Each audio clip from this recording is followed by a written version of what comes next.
wires on the top are just traveling through the firewall, and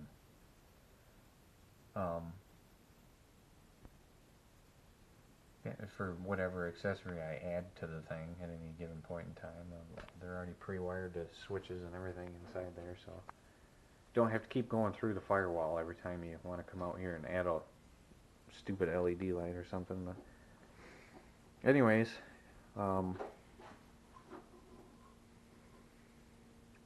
the Jeep water sender is already screwed into the back of the head over here with an adapter, and the Jeep oil pressure sender is behind the intake there with an adapter, so those I'm just going to hook back up because it's a you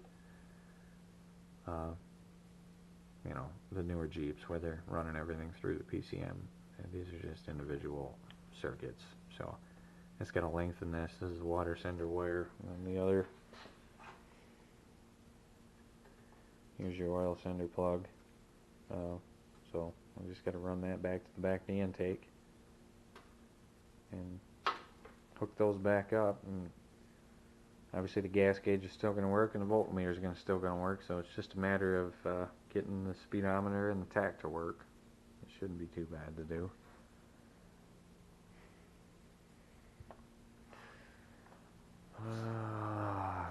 Well, that's probably about it for now. I guess I'll keep updating as it comes along.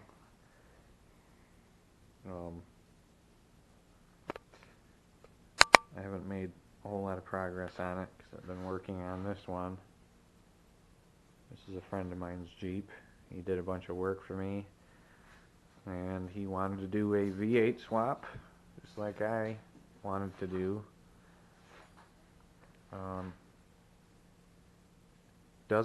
Is not mechanically savvy in any sense whatsoever.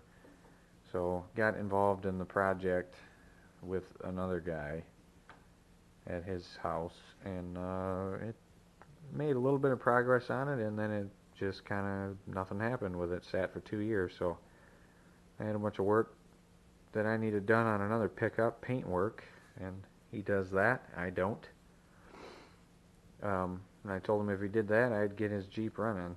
So this is a, I don't know, 2000 something 03 whatever TJ, that TBI 350 700 R4 with the 231 transfer case with the GM front case half and the Jeep rear case half. So actually just got this running yesterday. It's very loud. It's open headers, but it runs good. That'll be a fun Jeep for him. Probably get better gas mileage than the 4-liter that was in here. But yeah. So once I can get this thing done, get the hell out of my garage, I can get back to working on this piece of crap.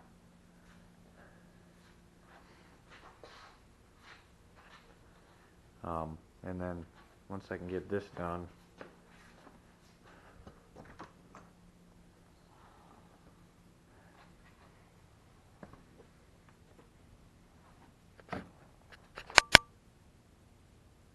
yeah, you probably can't see it, but the old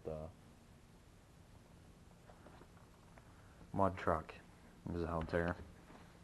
It's a 83 Chevy that originally was a 305 700R 208 10-bolt front, 10-bolt rear truck.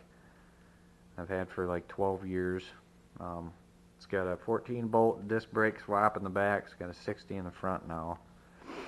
Converted over to a manual 465 stick shift 205 transfer case. Obviously took the 305 out, and it's got a 454 in it now. That ran great for 7 or 8 years, and I don't know, 6 months ago I went through some water that was a little too deep, and the motor ingested some water, not into the cylinders, but I think what happened is my electric fans running was like boat propellers, just dousing the engine down, and the water was going in the opening of the air cleaner on the back side of the air cleaner, and the engine was on high idle, so the PCV system was obviously the PCV was functioning at the time because it was not idling, and it sucked a bunch of water into the oil system. So once we got it out and realized the crankcase was full of water. The engine was still running fine, but yeah, I spent days trying to flush the muck out of the engine, and to no avail. I mean, it still runs fine, but it has no oil pressure hardly once it warms up. So I think it took out a cam bearing or something. So what I was going to do, seeing as I got to pull that motor all apart, there's an LQ4 sitting back here. I was just thinking about pulling that 454 out and replacing it with this, coupled to a, I don't know, a 78, 75 or so. You can make a lot of power with these motors with turbos and not a lot of money into them really at all. You know, take the Gen 4 rods out of this motor, throw them in that, put some injectors on it, a few other odds and ends, and you have a much more powerful engine than the 454 that's in it. So yeah, I think that's the plan. Obviously probably gonna have to pull the 465 and put a 480 or 400 turbo or something in it. The 8100 Vortex sitting over here too that I bought just for I don't know, a conversation piece. I have no plans for that whatsoever, but it's fun to talk about. People coming in here who don't know anything about engines, but it always jumps out just because of how massive it is. Anyways, yammering.